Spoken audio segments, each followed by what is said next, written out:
Hi folks, this is Jay. Hope everybody's okay. I'm going to be very serious today, and this question is an extremely important question, and that is this: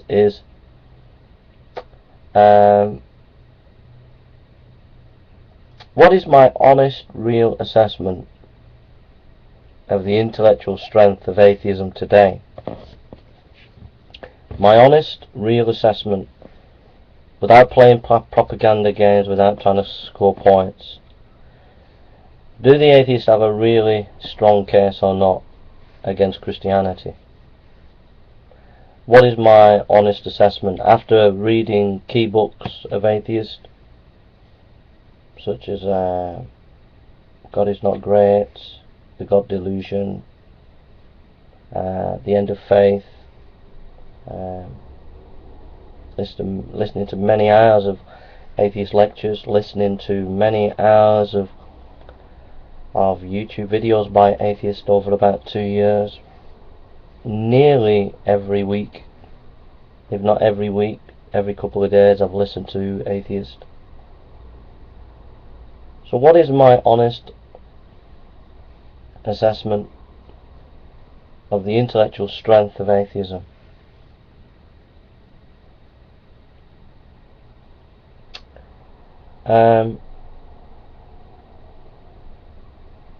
My honest opinion, honestly, hand on heart,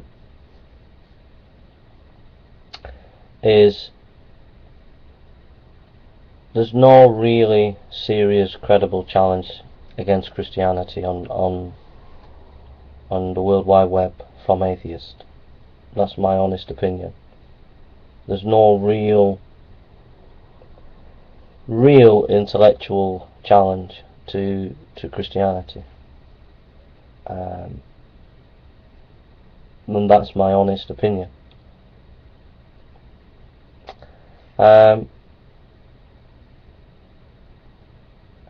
You see, in order to defeat Christianity, you've got to defeat Christ, and it's interesting to note when you look at what the atheists are saying and have said the last 5 or 10 years. It's interesting to note that their attacks are very rarely against Christ. And if they're going to defeat Christianity, they've got to defeat Christ. But they very rarely, Hitchens have made a few soiree comments, and Harris and Dawkins make a few little comments, but they've never, no atheist really has ever taken it full on, and especially not in an in-depth academic scholarly way. And the reason for that is because if they attack Christ, they know that people will look into it more, and Christ is attractive, and many people will be attracted to Christ, so they won't target the guns against Christ. What they do is they hack around the edges, like they'll talk about evolution or arguments for the existence of God. Very rarely will they go head on and tackle Christ, because they know if they did, a lot of people would be up in arms, and a lot of people would actually follow Christ rather than listen to what they're saying. So they don't aim their guns at Christ. So just on that matter alone, atheism lacks any intellectual credibility, because it's never really tackled the main issue: what do you think of Christ?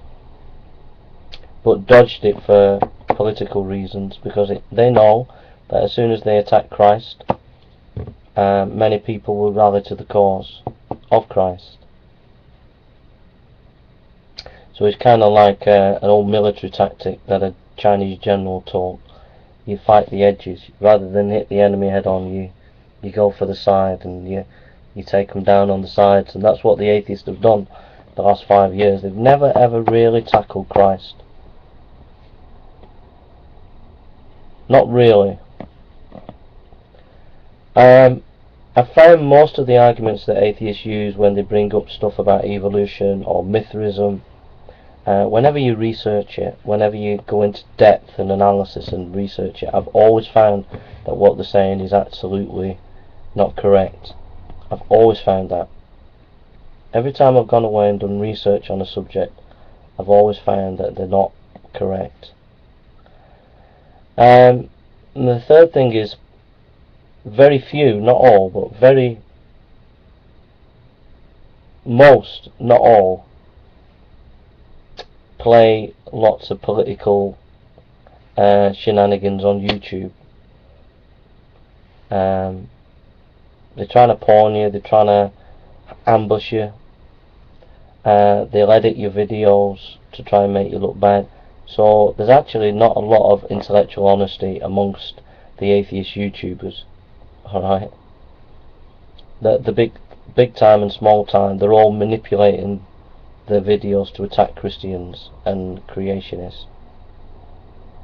So there's a lot of propaganda being pumped out there by atheists. Not by all, but by most. The scholarship of atheism is puerile, to say the least. I'm not just saying that. Compared to Christian scholarship, atheist scholarship's not even in the same league.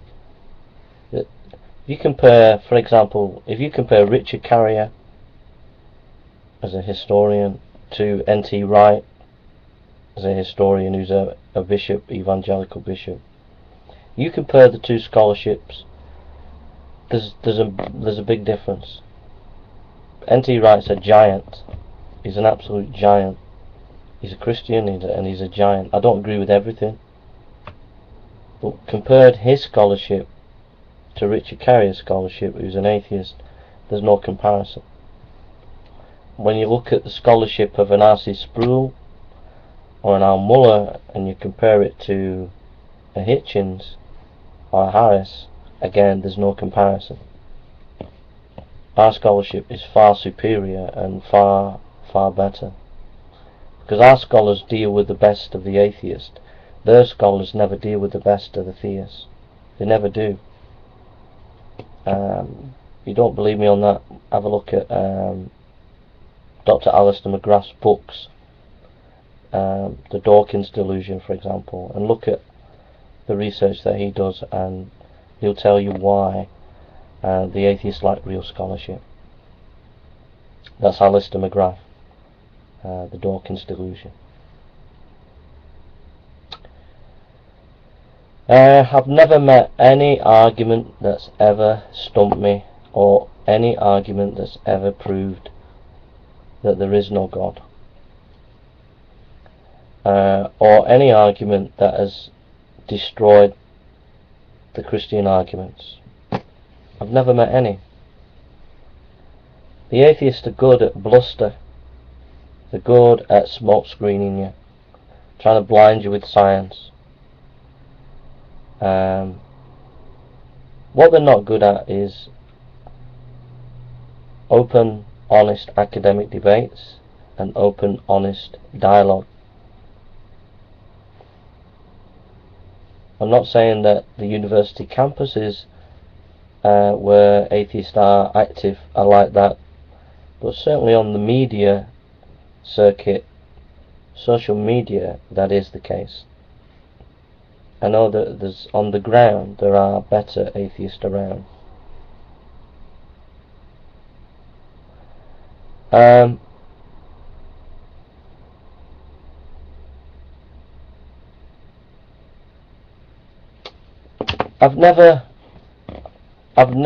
honestly never ever, I know that some atheists are quite clever on YouTube, and I know that some atheists know, say for example, more on some scientific issues like biology or physics, and if someone knows a bit more than you on a subject, that can be a little bit threatening. But I've never really felt threatened by actually any arguments or any evidence that atheists have brought forward. I've never ever felt threatened, and I've never felt threatened on a philosophical level with atheists.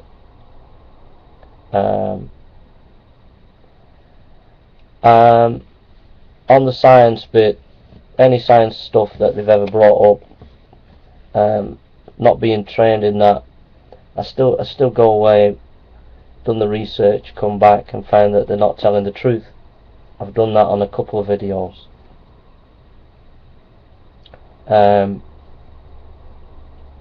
For example, I smashed them on freedom of the will. That's just one example where I had to go away and do research. I smashed them on Mithraism. They were pumping out stuff a year and a half ago on Mithraism. They got smashed on that. I smashed them on freedom of the will. So much so that they wouldn't even reply to my videos. What they do is they're trying to ambush you, and then when they ambush you, or they're trying to set you up, when they set you up they take videos of it and then they edit it and trying to make you look bad. But generally, the main arguments that I've propounded, as far as I'm concerned, I won them. Hardly any atheist ever understood the arguments that I was given to them. You can see that on evolution, the way they twisted what I said on evolution all the last year and a half. Completely twisted the things. They never even grasped what I was on about. And then they're trying to make me look stupid when they don't even know what they're talking about themselves.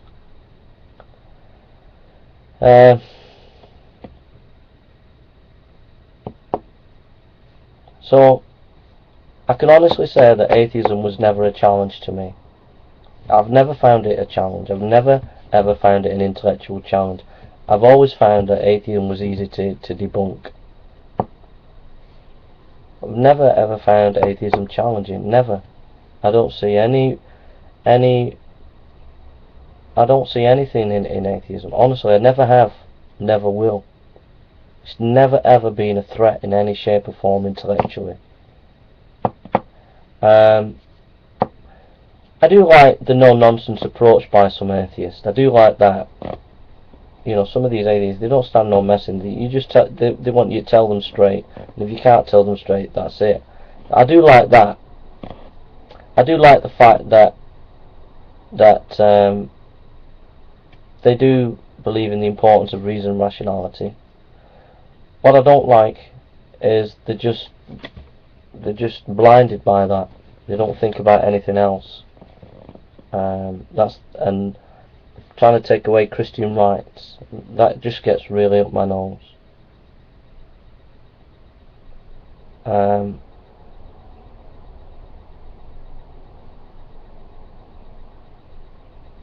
think people that I enjoy reading are Nietzsche. I enjoy reading Nietzsche. Other atheists that I've read is Fehrenbach, who's an interesting character. Bertrand Russell, who was an interesting character. I found Hitchens interesting because he was like an alter ego kind of character. You know, I saw some straight traits in him, that dogged determination. I found him interesting, but his ideology, it drove me up the wall. But apart from that, I just honestly feel that atheism just doesn't have anything to offer anybody, really.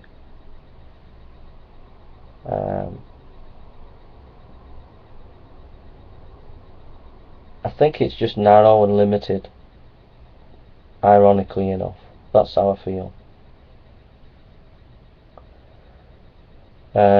Which is a strange thing to say when atheists think they're open-minded and not narrow. I know that's difficult for atheists to swallow, but I genuinely mean that. I mean, I can read in a day a Japanese short story, an essay by a Japanese philosopher. I can read an essay by a Hindu philosopher, and then a Muslim philosopher. That's what I call open-minded. You can branch out to different cultures and listen to what they've got to say and different opinions, but still stay true to what you believe. I believe evangelical faith. Alright. So thanks a lot. I've got to go. Take care.